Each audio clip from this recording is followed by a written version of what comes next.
Hemphu Ephan Ehanglo Izog long Ephan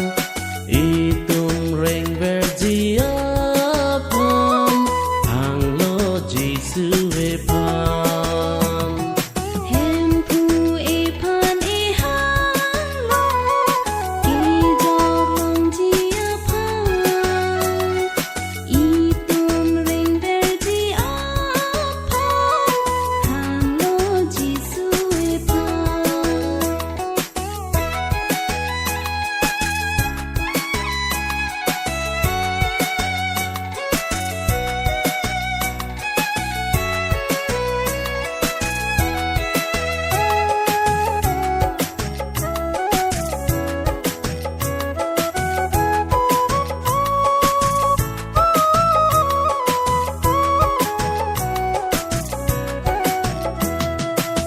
Sa nang lipo,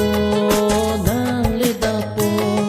Hemphu nang hirsimang po Itum pan kunci Tikla tum pensi Sini ngarote nang hirsi Kang sa nang lipo, nang lidapo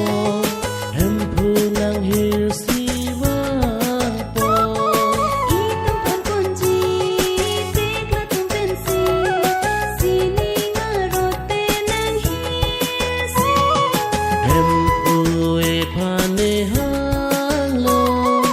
Izog long Ephan Itum reng verdi Ephan Ehanglo Jisu Ephan